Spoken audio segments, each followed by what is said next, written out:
Ahí sí.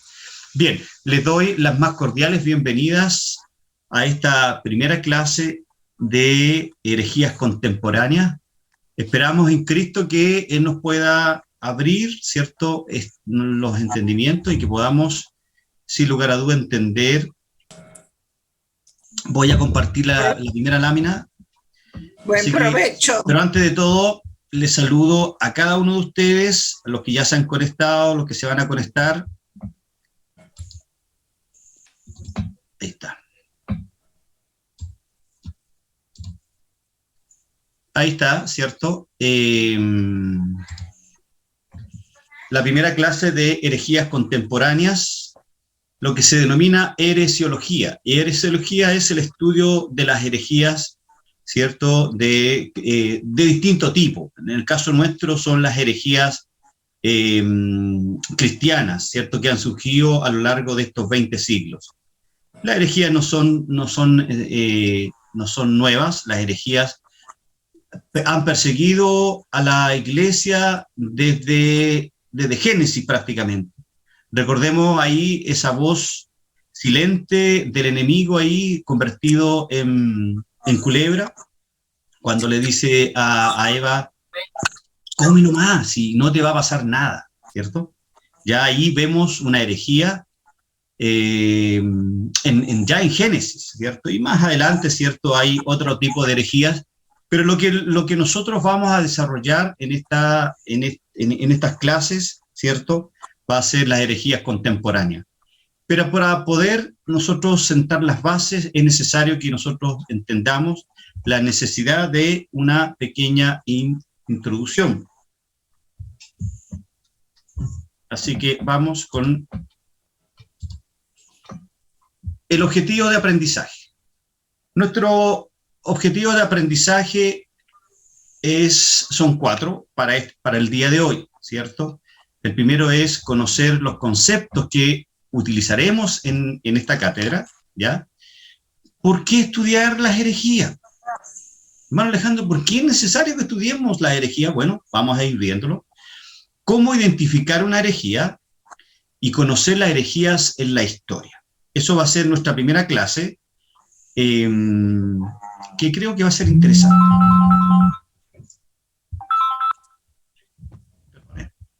Nuestro marco bibliográfico tiene 3 libros. Otros más, pero estos son los 3 libros que yo consulté durante las últimas 2 semanas. De hecho, el libro Ortodoxia Herejía, eso me lo leí completo. Este tiene como 180 páginas, es bien interesante. Yo los voy a subir, después de esta clase, voy a subir estos 3 para que ustedes puedan tenerlo como material de consulta y puedan ya tener una biblioteca digital, ¿ya? Entonces, nuestro marco bibliográfico son estos 3 libros, ¿cierto? El nuevo diccionario de religiones denominacionales y secta de Marco Antonio Ramos, Secta y otras doctrinas en la actualidad de Francisco Sampier, y Ortodoxia y Herejía, ¿cierto? Una guía bíblica para el discernimiento doctrinal. A manera de introducción, hermanos, entendemos que desde la época antigua han existido las muy populares controversias. Esto se da cada vez que existen opiniones encontradas. Claro está que actualmente existe un nivel de tolerancia más elevado que en los primeros siglos. Antiguamente se consideraba como herejía al más mínimo comentario en contra de las posesiones de poder. Descubre la razón de las herejías y por qué en la antigüedad existieron tantas herejías, particularmente en la doctrina cristiana, ¿cierto? Ya en el libro de los Hechos, capítulo 15, ya tenemos el primer concilio donde se establece, ¿cierto? Se deja claro que ya empieza el enemigo a actuar, ¿cierto?, en la vida cristiana. Por tanto, fue a partir de las controversias trinitarias, cristológicas y agnósticas de los primeros 5 siglos que emergió una comprensión ortodoxa. Vamos a ver lo que significa este término ortodoxa un poquito más adelante, y universalmente aceptable del cristianismo. Fíjense que con el tiempo, amados hermanos, la ortodoxia definió aquello que los fieles creían que era correcto. En el fondo, la ortodoxia es la doctrina correcta. Cuando me escuchen hablar a mí o escuchen a un maestro o algún predicador hablar de la ortodoxia cristiana, se refiere a la correcta doctrina basada en la Escritura y un montón de otras cosas más que vamos a ir viendo. Entonces, lo que creía, ¿cierto?, la iglesia primitiva, ¿cierto?, en cuanto a Cristo, en cuanto a su divinidad, eso es la ortodoxia, ¿ya? Creían que era lo correcto, y aquello que creían que Dios finalmente aprobaría como correcto. Fíjense que la facilidad de las comunicaciones en la era digital, que hoy estamos viviendo, la era digital, ha hecho, por lo tanto, posible para cualquier falso maestro, por un sencillo teléfono, reunir seguidores a través de los diferentes medios de comunicación o de las diferentes redes sociales. Cuando el apóstol Pablo habló sobre el peligro de ser llevados de aquí para allá por todo viento de doctrina, ¿cierto?, lo que nos dice Pablo ahí en Efesios capítulo 4, no pudo, por lo tanto, haber imaginado que la falsa doctrina podría ser transmitida alrededor del mundo oprimiendo un solo botón. Basta con que yo, a los más de 6.000 personas que siguen mi Facebook, yo les diga una herejía y quizás alguno de ellos la crea y forme una nueva herejía. Qué increíble, ¿cierto?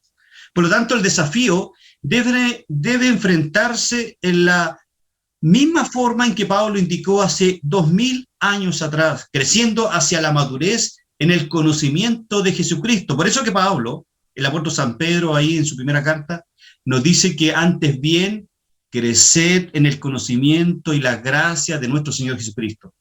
Ya les he dicho por montón que esa palabra creced está en modo imperativo, es decir, es una orden. No tenemos opción. Por eso yo los felicito a todos los que están conectados hoy día, de que quieran conocer estas cosas.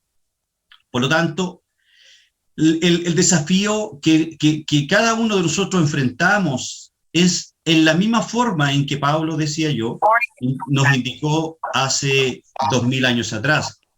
Creciendo hacia la madurez en el conocimiento de Jesucristo, basado, por lo tanto, en las revelaciones dadas a través de los apóstoles y los profetas en las Escrituras, como dice el apóstol San Pedro, ¿cierto? Entonces, ahí sí, ahí ahora me funciona. Vamos a ver algunos conceptos, pero antes que todo, quiero verle su... ¿Dónde salgo aquí? Aquí. Me había olvidado que me iba a meter a... Bien, les saludo a todos en amor del Señor. Veo caras nuevas, así que al final nos vamos a dar un tiempecito para conocernos. Sigamos compartiendo. Entonces decíamos que nuestro marco conceptual, ¿cierto?, es el siguiente. Una definición básica de la herejía es la afirmación de una opinión religiosa que contradice el dogma aceptado por la Iglesia, ¿cierto? Otra definición es el desacuerdo o la desviación de una teoría, práctica u opinión imperante. Este es un buen punto de partida para nosotros. Estas definiciones identifican dos elementos importantes, una posición dominante y una posición contraria. Con respecto a la religión, cualquier creencia o práctica que vaya en contra de la posición oficial de la Iglesia, por ende, la Biblia, es considerada una herejía. Fíjense que Jesús no es el centro de atención para los herejes. Pues las sectas falsas... Empezó la clase, después hablamos.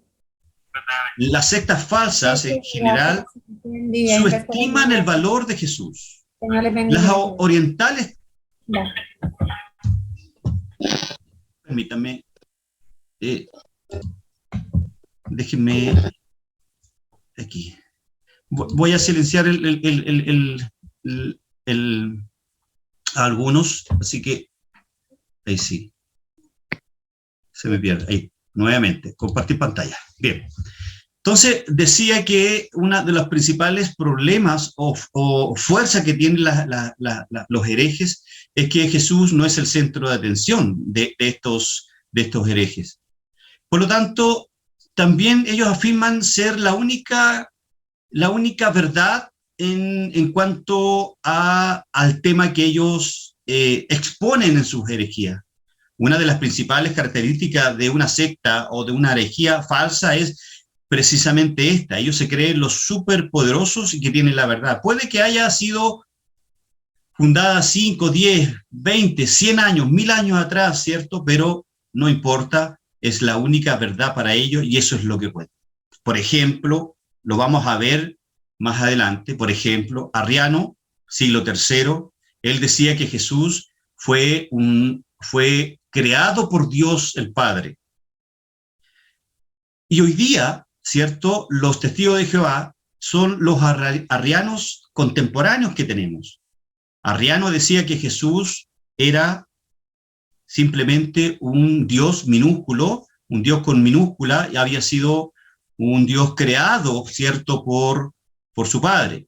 O sea, si nosotros creyéramos eso, por ende seríamos testigos de Jehová. Y si fuéramos testigos de Jehová, ¿cierto?, prácticamente la doctrina de la salvación estaría en peligro porque no habría un Salvador, ¿cierto? No habría, ¿cierto? ¿Qué haríamos con textos como, por ejemplo, Juan 1:1? Y así un sinnúmero de conjeturas que nos tendríamos que hacer. Pero eso lo vamos a ir viendo en las próximas clases, vamos a ir viendo un poco estas falsas herejías. Por lo tanto, amados hermanos, el concepto ya lo tenemos claro. La palabra herejía o herético sí está en la Biblia y se usa en varios sentidos, porque muchos me pueden decir, hermano Alejandro, la palabra herejía no es muy conocida, tal vez no, pero sí aparece en la Biblia. Los judíos llamaron al cristianismo una herejía. Leamos Hechos 24:14, nos dice, pero esto te confieso que según el camino que ellos llaman herejía, así sirvo al Dios de mis padres, creyendo todas las cosas que en la ley y en los profetas están escritas. Probablemente significando que lo consideraban una secta que estaba bajo la condenación de Dios. Los judíos consideraban al cristianismo como una herejía, como una secta. Qué increíble, ¿eh? Y hoy día siguen pensando lo mismo. Después de 2000 años, los judíos siguen pensando que los cristianos son una herejía, porque creen en un Mesías, por ende Jesús, que para ellos no ha venido aún el Mesías. Entonces, para nosotros la primera herejía fueron los judaizantes, al revés la cosa.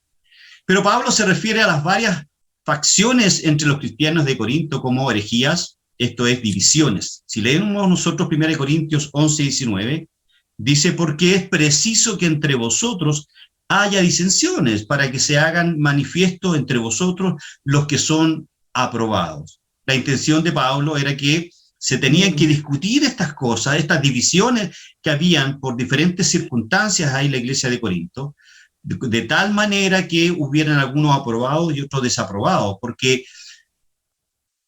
cuando hay divisiones o diferencias en las iglesias locales, se produce un filtro, y los malos elementos, ténganlo por seguro, que salen de las iglesias. Amén. Entonces, podemos, por lo tanto, definir la herejía en sentido estricto como una enseñanza que se opone directamente a lo esencial de la fe cristiana. De modo que los cristianos practicantes, es decir, usted y yo, deben separarse de quienes la sostienen.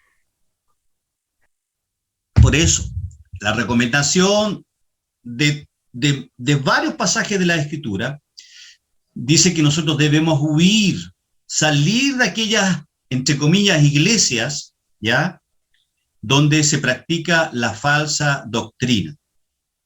Es difícil hoy día hacer eso porque lamentablemente hay muchos hermanos y hermanas en Cristo que están en muchas congregaciones que no hay sana doctrina y creen a pie juntilla lo que los líderes les enseñan, entendiendo que es falsa doctrina. El apóstol San Pablo escribe ahí en 1 Corintios 11, 19 ya lo leímos, así parece considerar que algunos de estas divisiones hacía una diferenciación entre los creyentes falsos y los creyentes verdaderos. También, en otra parte, sin embargo, Pablo se refiere a las herejías o a las divisiones como obras de la carne, ahí en Gálatas capítulo 5, verso 19-20. Dice que un herético, es decir, una persona que causa divisiones en la iglesia, está pervertido y se condena a sí mismo, nos dice luego Tito capítulo 3, versículo 10. Finalmente, Pedro habla de herejías destructivas en el sentido de doctrinas que niegan a Cristo. Segunda Pedro 2:1 dice, pero hubo también falsos profetas entre el pueblo, como habrá entre vosotros falsos maestros.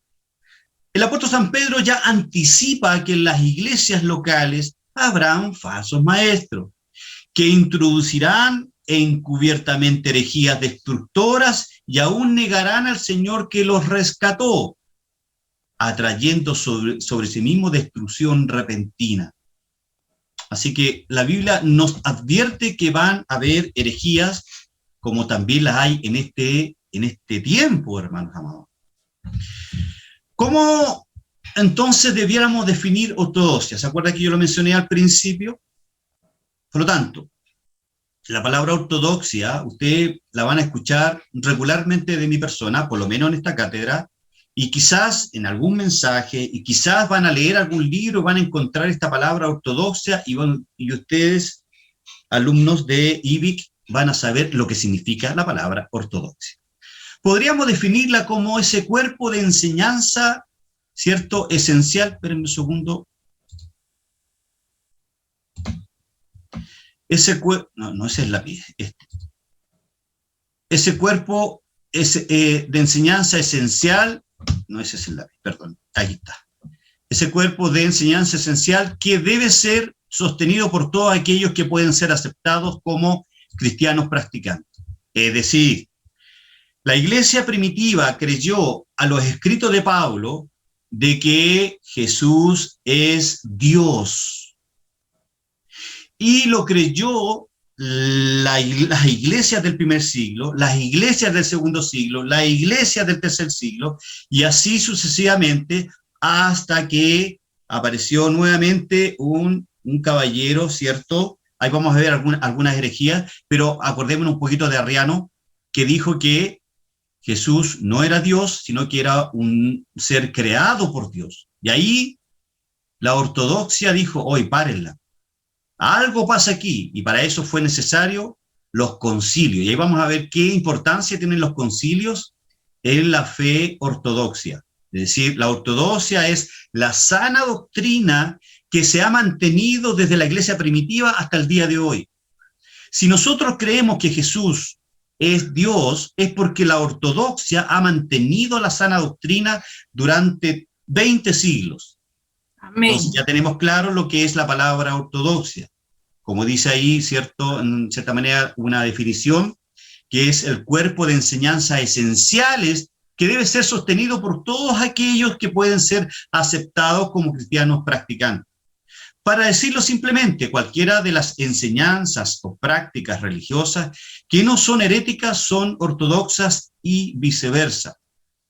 Entonces, hermano Alejandro, ¿cómo debiéramos definir herejías? Tomando lo de la definición anterior, la herejía en sentido estricto como una enseñanza que se opone directamente a lo esencial de la fe cristiana, es decir, a la ortodoxia.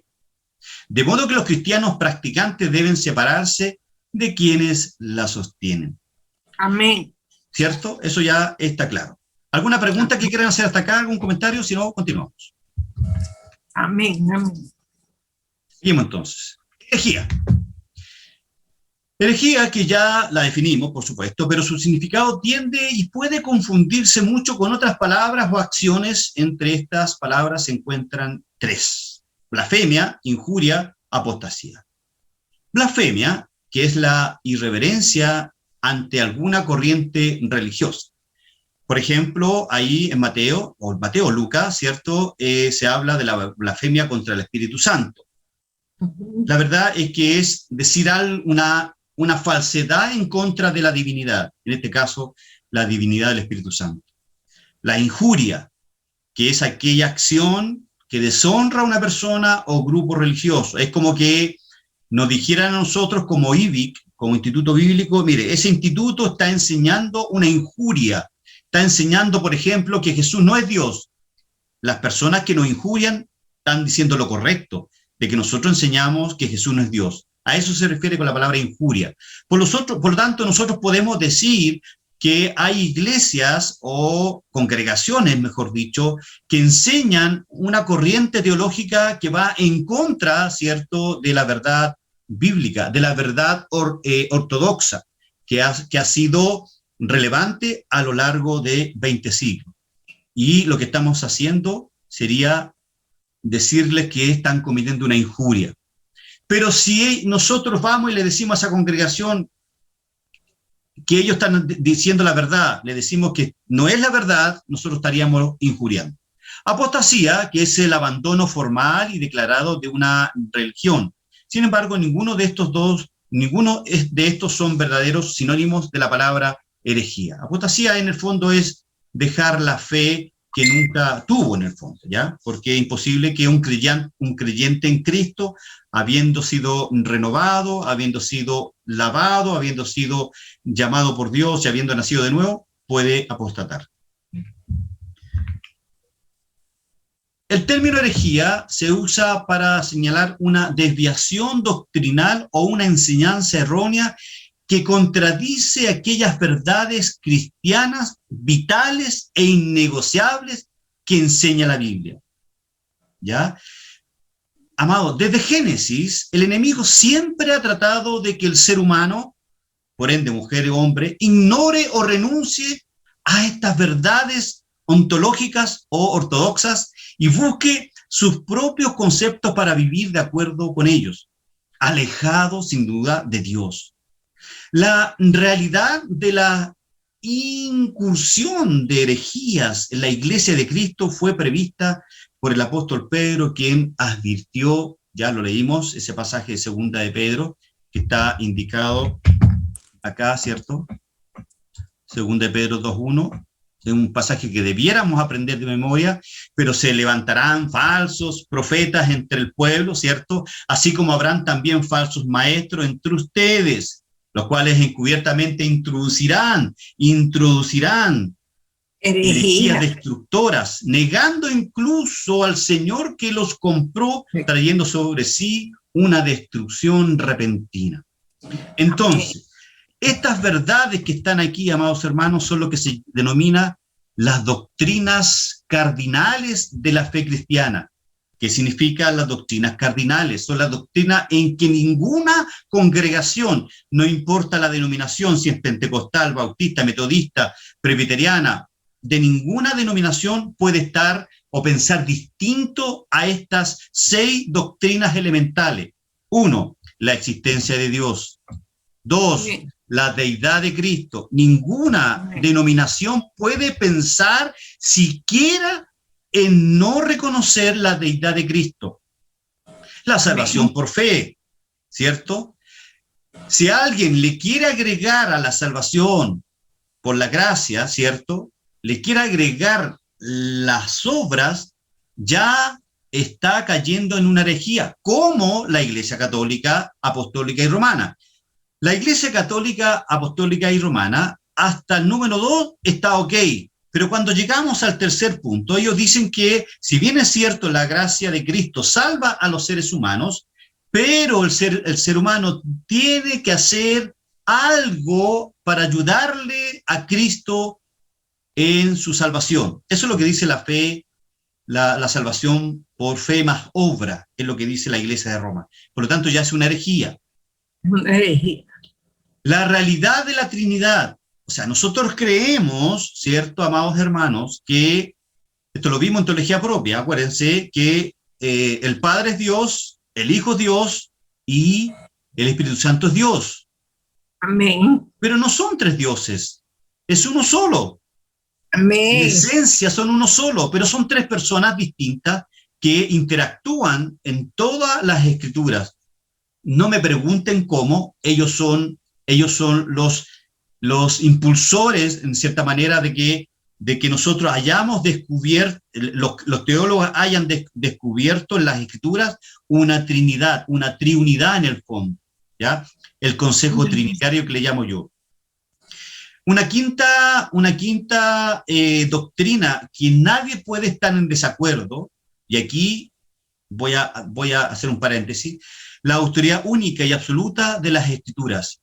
Desde el siglo IV hasta el siglo XVI, cuando comenzó la Reforma Protestante, la Escritura no era la única autoridad suficiente y absoluta, sino que estaba, para la Iglesia de Roma, era las Escrituras más el magisterio de la Iglesia. Es decir, el magisterio significaba que solo la Iglesia de Roma podía interpretar las Escrituras en base a sus cánones, en base a su doctrina, ¿ya? Por lo tanto, ya introduce un agente externo y se transforma en una herejía. Por eso que Lutero, ¿cierto?, acuña esta frase, la sola Escritura, que es la primera sola de las 5 solas de la Reforma. La sola Escritura. ¿Se acuerdan cuando Lutero estaba ahí en la dieta de Bonn y dijo, se los parafraseo, porque la verdad es que no me recuerdo muy bien, dice, señores, no puedo retractarme de la verdad que he descubierto en las Escrituras, porque dice, soy consciente, soy preso de mi conciencia, y mi conciencia, dice, está cauterizada por las Escrituras, algo así dice, es decir, que su conciencia, la Escritura habían tomado dominio total de su mente y su corazón. Y por eso que Lutero acuña esta frase, la sola Escritura. Y los reformadores, ¿cierto?, empiezan a volar, ¿cierto?, estos nuevos aires de la Reforma con las 5 solas. Acuérdense las 5 solas. Sola Escritura, solo Cristo, solo gracia, solo la fe, ¿solo qué? Solo la gloria de Dios, ¿ya? Y si alguien piensa distinto a que la Escritura es la autoridad única y absoluta, como por ejemplo, amados hermanos, la teología liberal, que lo vamos a ver en extenso en unas clases más, hoy día existen hermanos en Cristo, muy equivocados, que dicen que Génesis, por favor, Dios mío, que dicen que Génesis no podemos leerlo en forma literal, que es un cuento de hadas, que son historias románticas. Eso es lo que cree la teología liberal. Y hay hermanos nuestros, Dorca, hay hermanos nuestros que creen esa herejía. Qué tremenda osadía, ¿ok?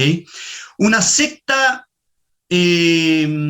doctrina que es elemental y una doctrina que es cardinal es el mensaje del Evangelio, ¿ya? Ahí vamos a verlo un poquitito más adelante. Entonces, todos nosotros debemos creer, y todas las iglesias protestantes, pentecostales, presbiterianas, metodistas, anglicanas, deben creer estas 6 cosas y no debe haber diferencias. Si hay diferencias, ahí ya tenemos problemas. ¿Okay? Y la bautista, Pato. ¿Ah? La bautista. Exacto. Entonces, ¿por qué estudiar las herejías? Bueno, porque primero nos capacita para combatirla, ¿correcto? El apóstol Pablo conocía las falsas doctrinas y luchó arduamente contra ellas. Es preciso, por lo tanto, que conozcamos al enemigo, con el que nos vamos a enfrentar. Mientras más conozcamos sus tácticas y su naturaleza, más probabilidades tendremos de vencer. Según Timoteo 1:12 dice, mas si aún nosotros o un ángel del cielo os anunciare, mire, esto es evidente, fuerte, potente, os anunciare otro evangelio diferente del que os hemos anunciado, sea anatema. Anatema significa maldito, dice Gálatas 1:8. Eso significa, es decir, alguien que proclama que Jesucristo no es Dios es un maldito, es un anatema. Alguien que dice que las Escrituras no es suficiente, es un anatema. Alguien que dice que Génesis no lo podemos leer de forma literal es un anatema. Alguien que dice que la salvación es gracia más obra es un anatema. Porque Pablo dice, más y aún nosotros, él se toma en cuenta, o un ángel del cielo os anunciare otro evangelio diferente del que os hemos anunciado, sea anatema. Qué fuerte lo que dice Pablo. Qué fuerte. Y hace un eco, y si nosotros lo transliteramos, o si nosotros lo llevamos, lo aplicamos a nuestros tiempos contemporáneos, herejías contemporáneas, los que son herejes son anatema, sin miedo a que alguien se moleste, es anatema. Luego, ¿por qué también es necesario estudiar las herejías? Porque nos auxilia en la evangelización. No sabemos qué clases de personas nos vamos a encontrar cuando predicamos el evangelio. Si conocemos su credo y sus doctrinas, nos será más fácil hablar del amor de Dios. Por ejemplo, si alguien golpea la puerta de tu casa un día sábado en la mañana cuando estáis durmiendo, o el día domingo, ¿cierto?, cuando estáis a punto de irte a la iglesia, y golpea la puerta de tu departamento, de tu casa, y dice, oh, soy testigo de Jehová, vengo a hablar. Si usted no está preparado, no tiene la verdad, usted no estudia su doctrina, mejor dígale, no quiero conversar contigo. ¿Me entiende? Por eso por lo tanto, no lo puede evangelizar. Para evangelizar a un testigo de Jehová, para evangelizar a un mormón, para evangelizar a un católico, es necesario conocer su doctrina, que en el fondo no es ortodoxa. Es necesario que el cristiano conozca la verdad para poder combatir la mentira. Por eso es que, además de conocer las sectas falsas, las herejías en cierto sentido, el cristiano debe poseer un buen conocimiento ¿de qué? Del Condorito, de Torín, que ya no me acuerdo cómo se llamaba esa serie de revista. De la palabra. De la palabra de Dios, pues de la Biblia. Usted debe conocer su Biblia. Hoy día me dio mucho gusto. ¿Está la hermana Erika ahí o no? Es que no los veo. ¿No está la hermana Erika? Ya no importa, no está la hermana Erika. Me mandó un WhatsApp por interno, me dijo, hermano, quiero conocer los atributos de Dios. Y la verdad que me gustó que me pidiera libros. Le mandé como 20 libros sobre teología propia. Así que, hermanos, pidan literatura. Yo tengo mucha literatura, me llegan todos los días libros, pero bueno, tengo mi biblioteca digital. Así que por favor, pídala nomás. Bueno, otra tercera causa o motivo por qué nosotros debemos estudiar las herejías es porque aumenta nuestra fe, pues. Cuando nos tropezamos con las doctrinas de las sectas falsas o la herejía o los actuales movimientos pseudo-cristianos como los apóstoles, como la doctrina de la prosperidad, como la teología liberal, como la ideología de género, como el feminismo, como el machismo, la mayoría de las veces ridícula y sin fundamento, tenemos más seguridad en lo que hemos creído. De ahí que podemos decir como Pablo, 2 Timoteo 1:12, porque yo sé a quién he creído y estoy seguro que es poderoso para guardar mi depósito para aquel día. ¿Ok? Hermana Marta, por favor, te levantó su mano. Y es que quería recordarle cuando usted me recomendó, si lo puede ver. Ah, la Biblia de la Reforma, sí. Sí, porque está, esa Biblia es de bendición. Qué bueno. O sea, qué bueno. y lo que te está diciendo, y todo lo que se habla de Martín Lutero, bueno. Qué bueno, me alegro. Fíjese que yo me la compré hace 2 años atrás y un pastor amigo mío, pastor Alejandro Rete, me regaló otra igual, así que estoy viendo ahí a quién regalársela porque la tengo ya, pero me la trajo de Centroamérica, ¿cierto? Pero hay personas que no la conocen. Yo, no la conocen, pues, no. Sí, yo. Pero muy buena, si alguien se la puede comprar, la Biblia de la Reforma, cómpresela, es muy buena. Yo la recomiendo, se la recomiendo a los míos. Bien, continúe, gracias hermana Marta. Entonces, decíamos que el apóstol San Pablo, ahí en 2 Timoteo, dice que ya él sabía y sabemos en quién hemos creído, y estoy seguro que es poderoso para guardar mi depósito, es decir, mi fe para aquel día, mi salvación para aquel día, ¿ok? Bien.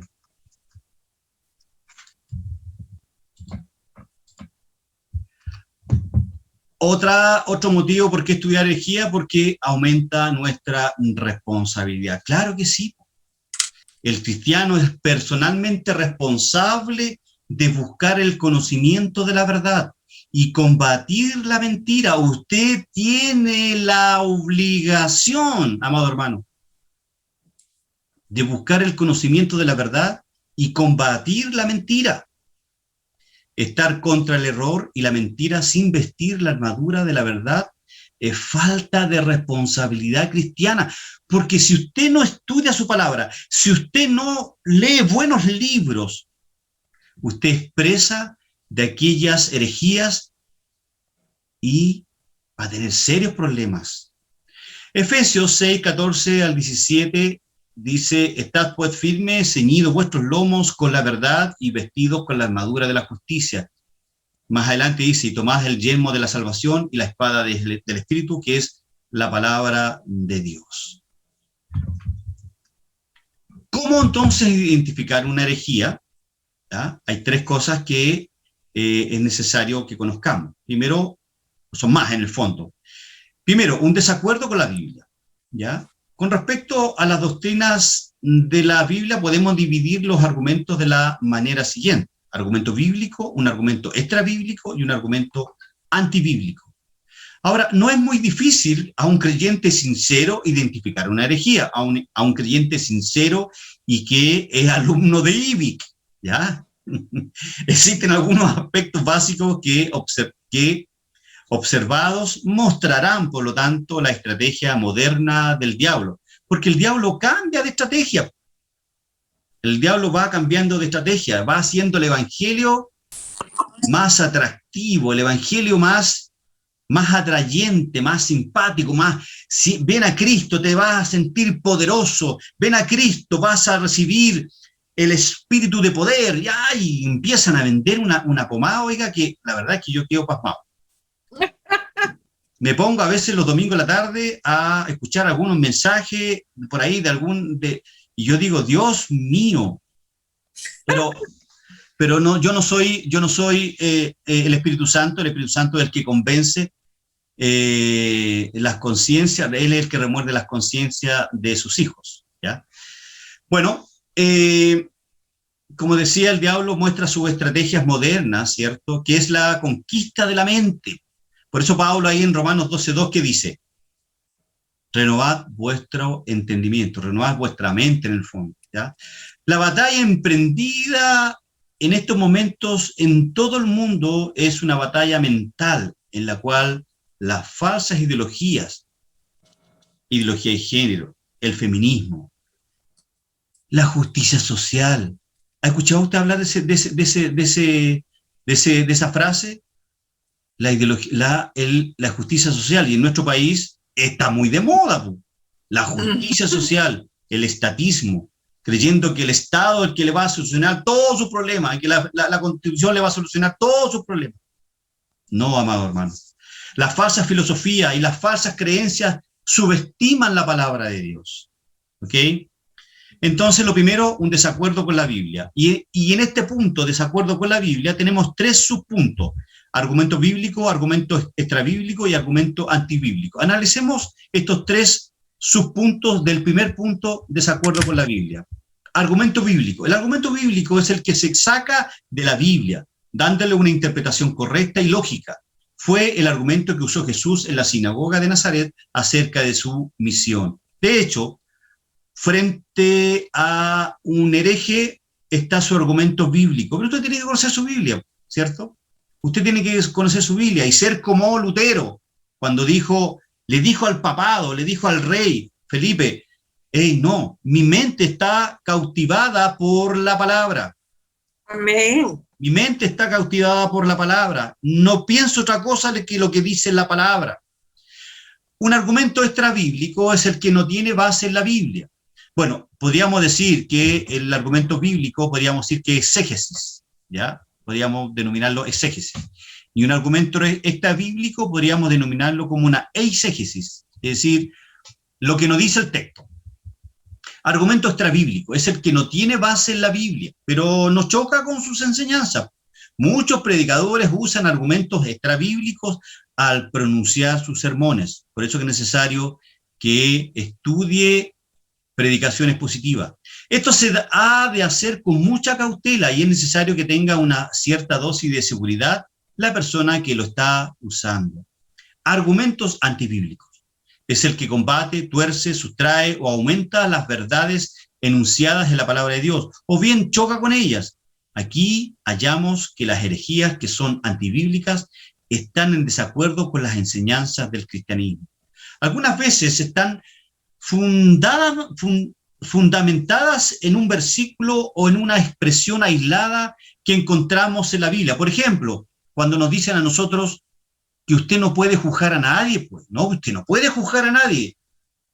Pero si usted mira lo que dice Mateo capítulo 7, donde se expresa que usted no puede juzgar a nadie, es muy por el contrario, lo que usted, la palabra lo que está diciendo ahí es que usted puede juzgar a los falsos maestros, a los que vienen con herejía, a esos usted los puede juzgar, aquellos líderes que están predicando cosas erróneas, usted los puede juzgar.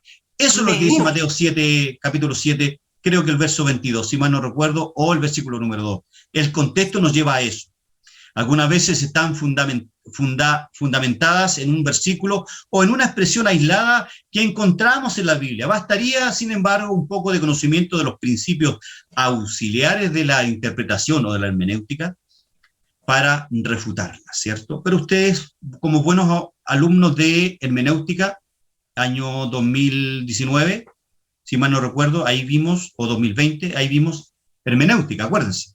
Pero estamos preparando, acuérdense, hermenéutica 2. Qué bueno. Otra forma de identificar las herejías, una unilateralidad de apreciación doctrinal. Veamos esto un poquito.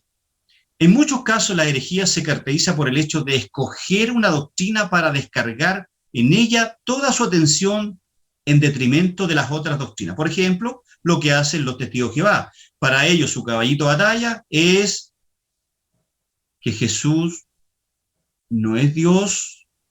Ellos de hecho no creen en la Trinidad, ¿ya? Ellos son unitarios, ¿cierto? Son unitarios, no son trinitarios. Se afirma, por ejemplo, la divinidad de Cristo y se abandona su humanidad, o viceversa, se le da énfasis a la unicidad de Dios y se oscurece la doctrina de la Trinidad. ¿Ve? Se muestra preocupación por el cuerpo del hombre y se olvidan su alma y su espíritu. ¿Ya? Tercero, contradicción con los hechos. Y aquí tiene que ver con la historia. Historias y doctrinas basadas en hechos que en realidad no proporcionan una base para ellas. Incredulidad para con enseñanzas basadas en hechos reales, bíblicos o de raíces bíblicas. Por desgracia, muchos buenos cristianos han sido engañados por cosas de esta índole. Por ejemplo, la falsa doctrina, los heréticos de G12, que es visión celular. Ellos le dan mucho énfasis a Deuteronomio, ¿cierto? A las maldiciones y bendiciones que están ahí en el libro de Deuteronomio. Pero ellos hasta cierta parte a usted le dicen que corresponde y cierta parte no la leen o no la enseñan. Así que vamos a ver un poquito G12 también para aquellos que alguna vez fuimos parte de esta famosa visión celular. ¿Okay? Incoherencia lógica. Nada impide que el buen sentido y la razón sean usados en materia de religión. La mayoría de las herejías no resisten una confrontación lógica con la historia, la ciencia, la Biblia o con la religión propiamente dicha. La Biblia prevé el surgimiento y la evolución de las herejías como una señal de los tiempos. Bueno, en muchos pasajes el apóstol San Pablo señala que en los últimos tiempos van a haber mucha comezón de oír, van a haber muchos falsos maestros, y es cosa que hoy día usted ingrese ahí a Facebook o a las diferentes redes sociales y se va a encontrar, mire, anda un personaje, no sé, creo que es colombiano, que dice que el Espíritu Santo es mujer. ¡Ay, Dios mío, por favor! Y tiene una cantidad de seguidores que ustedes no se imaginan. Vamos a hablar de ese personaje también. El principio protestante, otra forma, ¿cierto?, de identificar una herejía. Y esto pongan mucha atención, el principio protestante. Con esto del principio protestante no me estoy refiriendo aquí a una posición exclusivamente protestante, sino más bien a un principio que es esencialmente grato para los protestantes, es decir, para nosotros, especialmente a nosotros los evangélicos. Por esta razón lo llamamos el principio protestante. Fíjese que la Biblia es la norma normans en latín, es decir, la norma por la cual todas las otras normas han de ser juzgadas. Por lo tanto, al menos en cierto sentido, hermanos, la posición de las principales tradiciones cristianas es que la Escritura tiene la palabra final, pero los protestantes evangélicos, creo yo, nosotros, han sostenido este principio más consistentemente. Es decir, nosotros creemos en la sola Escritura, no debemos apartarnos de la sola Escritura, no podemos pensar que por el hecho de que alguien hable de un versículo bíblico está diciendo una verdad bíblica. Tenemos que analizarla, tenemos que ser como los hermanos de Berea, en el capítulo 17 de los Hechos. Dice Pablo, ¿cierto?, que ellos eran más solícitos que los hermanos de Tesalónica, porque escudriñaban, dice, lo que Pablo les enseñaba.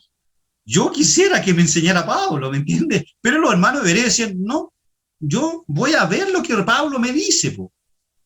Así. Bueno, según este principio, ya, el principio de protestante, solamente la Biblia es la palabra escrita de Dios y como tal es el único estándar definitivo e infalible en los asuntos de controversia en la iglesia. Es decir, todos los asuntos controversiales en una iglesia local deben ser sometidos a las Escrituras.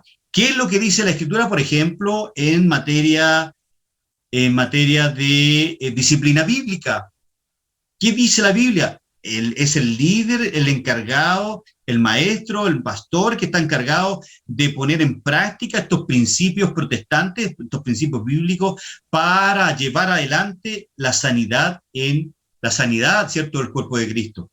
Este principio se desprende de la enseñanza del mismo Jesucristo, quien enseñó que mientras que la tradición humana y los líderes religiosos son falibles, la Escritura es la palabra de Dios y nunca erra. Permiso. Ya que ser un cristiano significa, como mínimo, ser un seguidor de Jesucristo, ningún individuo o grupo puede afirmar ser cristianos si no reconoce esta autoridad especial de la Biblia. Si todos los que están aquí, creo que son como 16, conté delante, si todos creyeran, o al menos uno no creyera que la Biblia es la máxima autoridad, ¿qué hace aquí? Conectado. ¿Me entiendes? Porque los verdaderos creyentes creemos que la Biblia es la máxima autoridad en normas morales, en normas de fe y de conducta. Aleluya. El lema de la Reforma Protestante, acuérdense, lo dije antes, de la sola Escritura, es decir, sola Escritura, tomado en un sentido verdadero. Esto significa que solamente la Escritura es una expresión verbal inerrante de la mente de Dios para la iglesia antes del retorno de Cristo. Y algunos dirían, aleluya. El principio evangélico. En Europa, el término evangélico es a menudo sinónimo de luterano. Según este principio, todo lo que sea contrario al evangelio de Jesucristo debe ser rechazado como herejía. Principio evangélico. Este principio implica que no toda mala interpretación de la Biblia o desviación de ella es igualmente nociva para la auténtica fe cristiana. Entender mal la relación entre el milenio y la segunda venida, por ejemplo, ya algunos creen, bueno, no voy a entrar en ese debate, en esa diferencia, pero, por ejemplo, a ver, déjeme poner otro ejemplo. El principio evangélico. Decíamos nosotros que, por ejemplo, si Jonás, ¿se acuerdan? El ejemplo que le estaba tratando de buscar. Si Jonás escapó vivo después de estar dentro de un gran pez por 3 días, no es un asunto tan importante como que si Jesucristo se levantó de la tumba luego de estar muerto por 3 días. O sea, haya estado en una ballena, haya estado en un, qué sé yo, en un pez. La Biblia simplemente dice un pez, un gran pez. Entonces, cuando cuestionamos el principio evangélico, la verdad es que ahí caemos en una herejía. Bien, este principio, ¿cierto? El principio evangélico, permítame. Este principio evangélico, ¿ya? Se basa particularmente en Gálatas capítulo 1, versos 6 y 9. Estoy horrorizado, dice Pablo, de que ustedes estén apartándose tan pronto de Dios, que Él los llamó a sí mismo por medio de la amorosa misericordia de Cristo.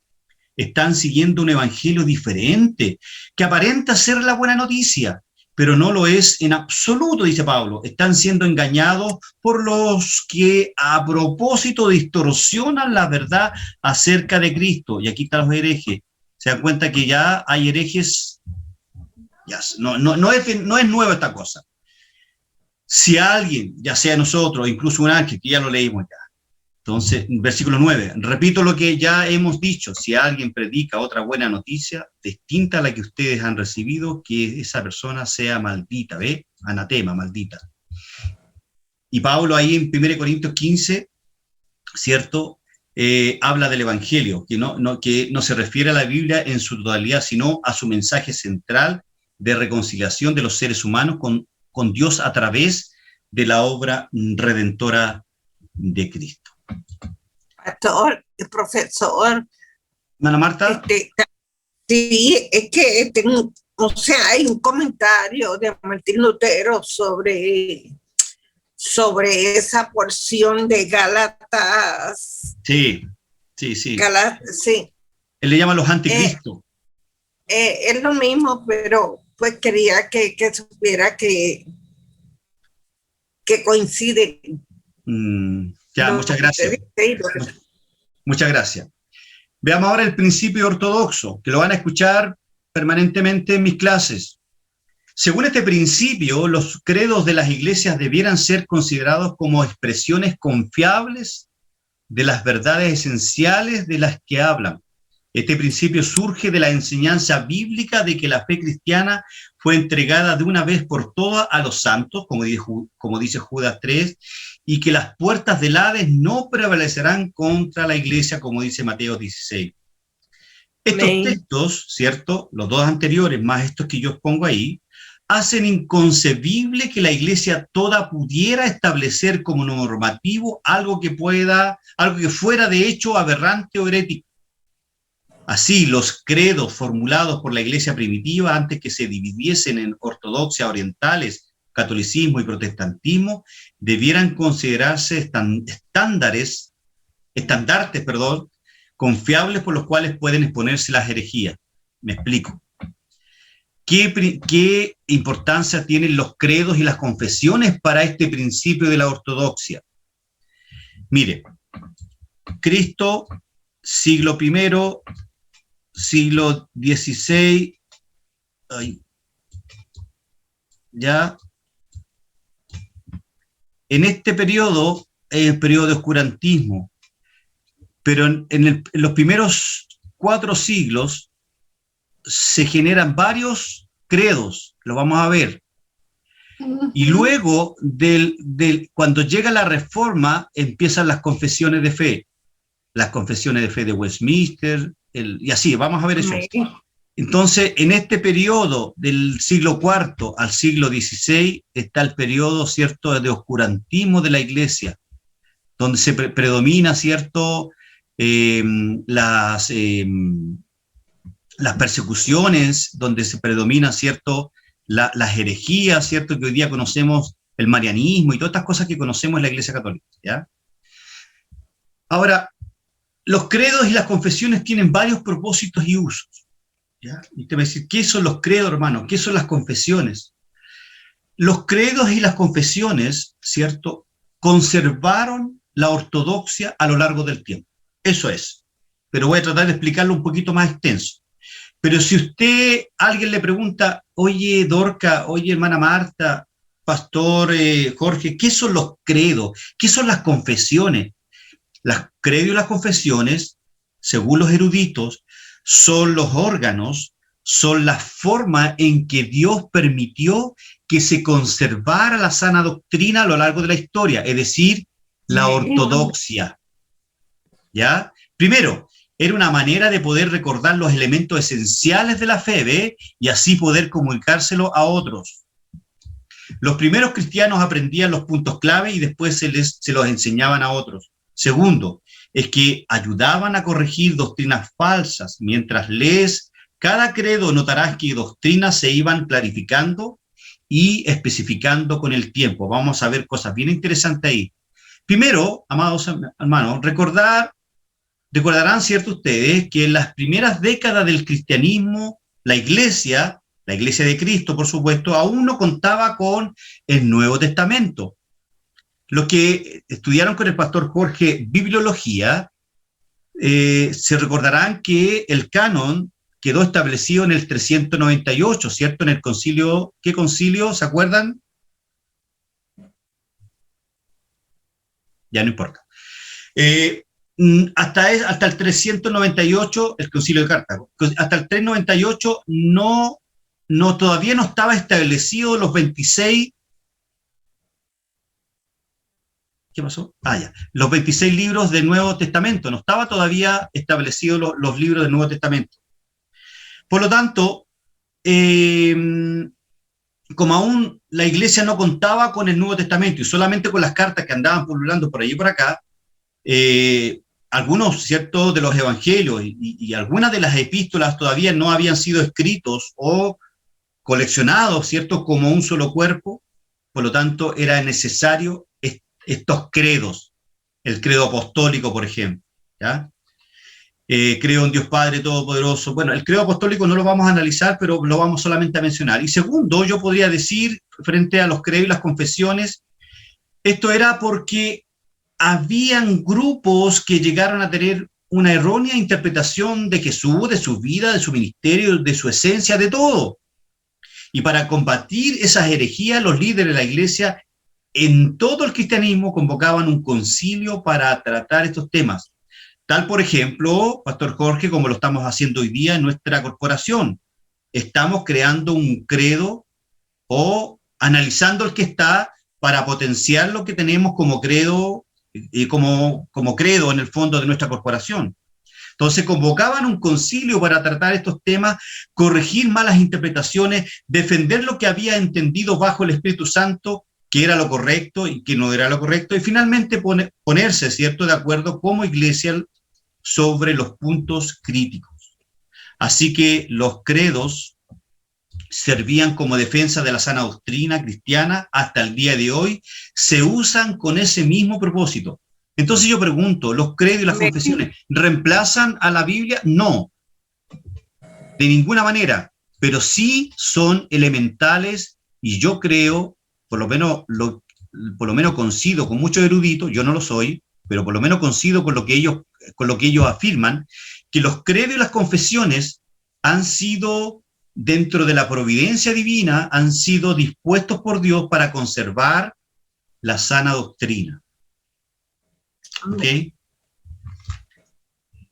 Un credo suele ser una declaración breve de fe. Los credos ecuménicos incluidos, tenemos el credo apostólico, desarrollado durante los 4 primeros siglos después de Cristo. El credo de Nicea, en Constantino, el año 325.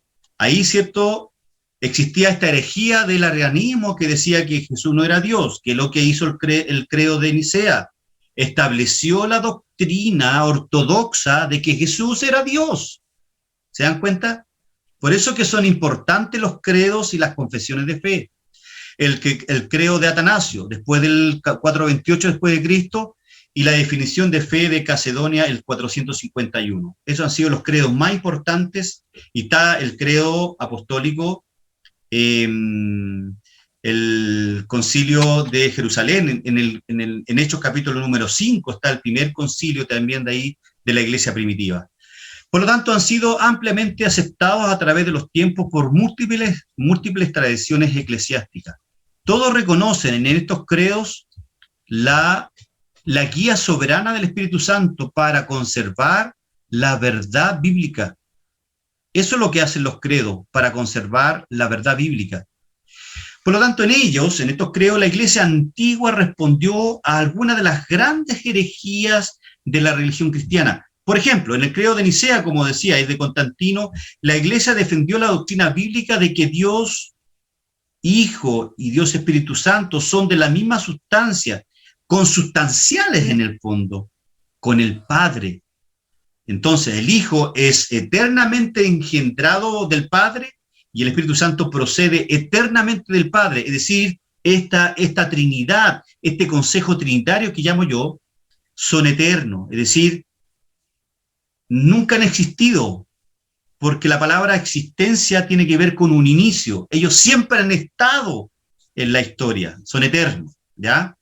Así, según el credo de Nicea, ¿cierto?, el Hijo y el Espíritu Santo no son simplemente como Dios, sino que son Dios, que era en contra del arrianismo. Sin embargo, aunque Dios es uno en su naturaleza, también existe en tres personas distintas, y ahí sí son tres personas distintas, coeternas, que comparten por igual esa única naturaleza, la divinidad. ¿Okay? Entonces, se dan cuenta que los credos y las declaraciones de fe, las confesiones son importantísimas. Las grandes confesiones reformadas incluyen algunas. Mire, acuérdense, Cristo, siglo IV, hasta ahí están los credos, ¿cierto? Desde el siglo V hasta el siglo XVI, 1516 más o menos, cuando empieza la Reforma, aquí no baja nada, como dicen en mi pueblo. Aquí no baja nada, aquí no hay nada. La Iglesia Católica domina en este tiempo, y en el siglo XVI aparecen las confesiones. Está la confesión belga, que es muy buena, yo se las recomiendo leerla. Está el catecismo de Hindenburg, el canon de Dort. El canon de Dort, hermanos, aquí es donde se establece los 5 puntos del calvinismo. Aquí.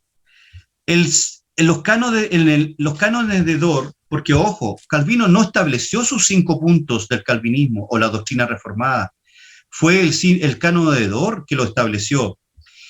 Y se empezaron a reunir cerca de casi un año, desde el 1618, si mal no recuerdo, de septiembre a octubre del año 1619.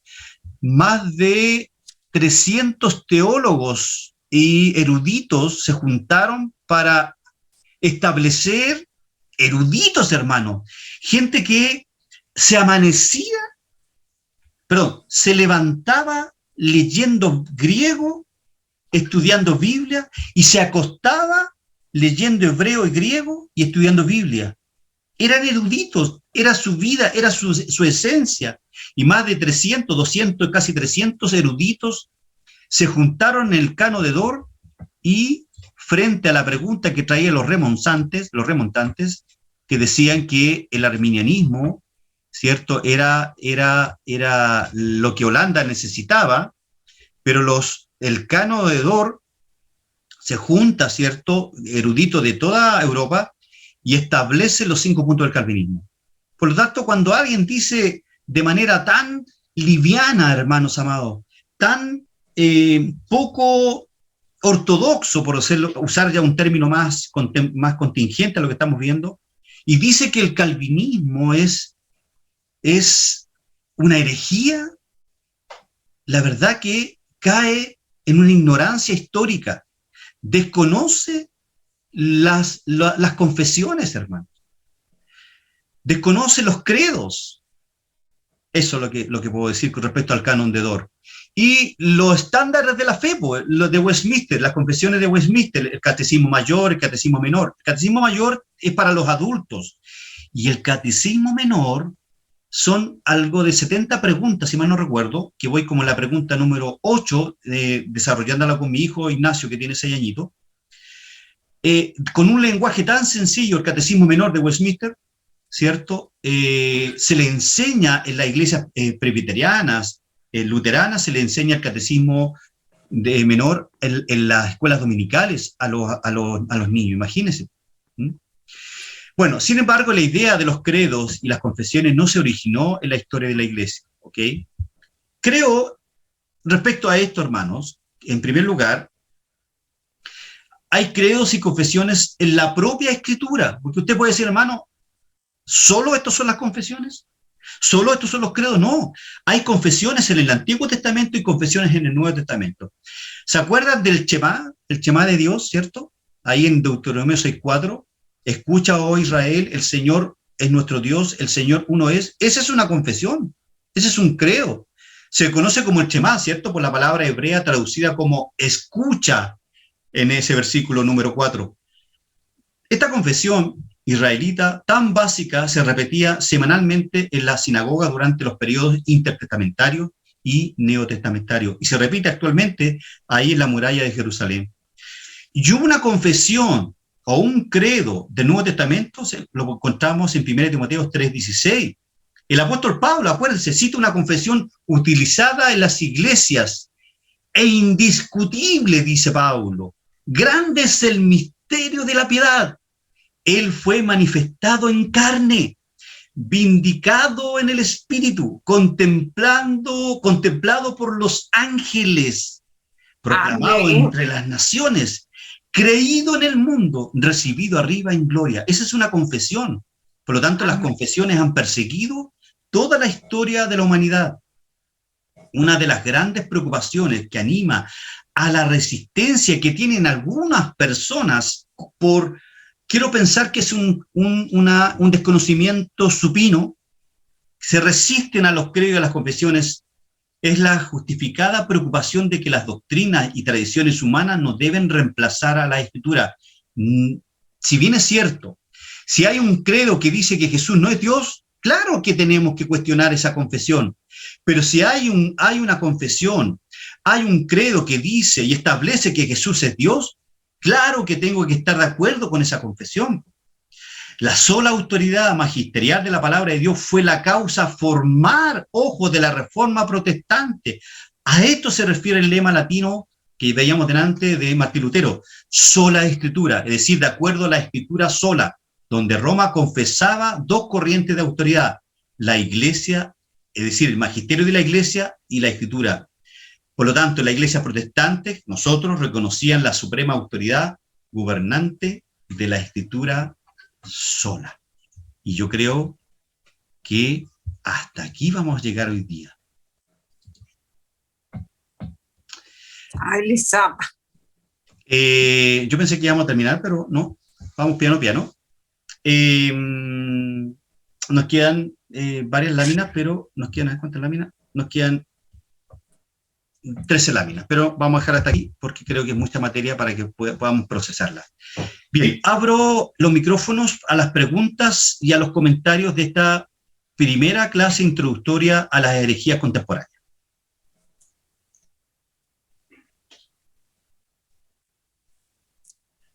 Hermana Marta. Ah, qué bueno.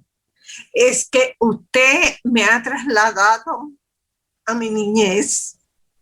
Me ha trasladado a mi niñez con todo lo que ha dicho, porque pues desde niña pues aprendí todo esto de las confecciones y pues hasta la adultez que uno pues estudia en pues las clases que le dan en los estudios bíblicos, me hizo recordar todo eso. Qué bien, qué bien. Bien. ¿Alguna pregunta, algún comentario que quieran hacer de esta primera clase? Ah, interesante. Muchas gracias, hermana Marta. Bien, si no hay comentarios, hermanos, si no hay preguntas, yo les voy a mandar, como ustedes ya tienen las PPT, tienen las 34 primeras láminas, les voy a mandar un set de preguntas y les voy a decir Mire, en la lámina 10 se establecen algunos motivos por los cuales tenemos que estudiar las herejías. Menciónelos. La respuesta, yo le voy a decir, la respuesta está en la lámina 13, 14 y 15. ¿Ok? Le voy a mandar unas 5 o 6 preguntas para que usted la conteste. Va a ser vía formulario de Google. Es decir, no va a ser tan difícil. No es obligación. Si usted quiere, la contesta. No es requisito para que usted se conecte a la segunda clase. Es para que usted haga el ejercicio de leer sus PPT de tal forma que para la próxima clase usted ya llegue con ideas ya más genéricas, más detalladas de lo que son las herejías. ¿Le parece? ¿Cómo está usted? Bien, la Florida se hace presente. Qué bendición tenerla. Gracias. Igualmente para mí esta enseñanza estoy bastante desenchufada porque entré unos minutitos más tarde, entonces como que no logré mucho meterme en la tónica porque estoy desde el celular leyéndola y no veía nada en realidad. Yeah. ¿Qué le pareció lo que hemos visto hasta hoy día? Muy bueno. Qué bueno. Muy bueno. Qué bueno. Muy bueno, de verdad. Bueno, esperamos contar con usted para el... Dígame. ¿Dónde están los Power? Eso es para yo volverlo a revisar. Yo se los voy a enviar más tardecito, los voy a volver a subir al grupo de IBIC. Lo subí hoy día en la tarde. Me parece que usted está en el grupo, si mal no recuerdo. Pastor Jorge, ¿sí? ¿No? Me parece que no. Hoy día la vamos a ingresar a nuestro grupo de WhatsApp de IBIC y ahí subimos los materiales, los libros que yo dije yo, más estas PPT que están en PDF, ¿ya? Para que usted las lea y las pueda compartir con quien quiera. Sí, para sacar la tarea, en realidad. Exactamente. Estupendo. Muchas gracias, hermana Juana, por estar con nosotros. Y a todos los hermana... Juani, por favor. Juani. Hermana Juani. También está por hoy, hermano Alejandro, primera vez la hermana Carolina Jara. Sí, eso mismo la iba a saludar. Hermana Carolina, Dios le bendiga. Buenas noches, mi pastor. Por acá, por Santiago. ¿Cómo está, mi pastor? Buenas noches. Buenas noches. Pedir disculpas también porque la verdad entré súper tarde a la clase. No soy muy tecnológica, entonces el teléfono me gana. Así que luché hasta que pude entrar a la clase. Estupendo, eso es. Sí, mi pastor. Bien, así que muchas gracias. Ya. Hermano Walter, ¿cómo está usted? Buenas noches. Él es uno de nuestros profesores de historia en nuestro establecimiento educacional. ¿Cómo está, Walter? Buenas noches, hermano Alejandro, pastor Jorge, mi hermano. Me alegro nuevamente por estar acá con ustedes. Aquí estamos bien, gracias a Dios, con varias cositas. No había podido conectarme por lo mismo. Creo que se lo habíamos comentado al hermano Alejandro en nuestro trabajo, que de hecho hace poco terminé un diplomado y he estado haciendo cursos durante la semana y otras actividades que me han impedido retomar con las clases, pero ya espero que con este nuevo ramo ya estar de forma más constante en las clases. Así que bueno. Gracias, hermano Alejandro. Ok. Bien, amados hermanos, no se me queda nadie. El pastor Beau Weiss, Ron de Baus. Buenas noches, pastor. Hermano Cristian Cartagena, buenas noches. Hermano Víctor, qué bien que esté con nosotros, lo felicito. Hola, pastor, buenas noches. Buenas noches. Hermano Matías, ahí está Dorca, ¿cómo estás? ¿Quién más? Acá el hermano pastor Nelson, ¿cómo está? Buenas noches, pastor, bien, gracias a Dios, aquí. Hermano en Cristo, hermano. Sí, así es.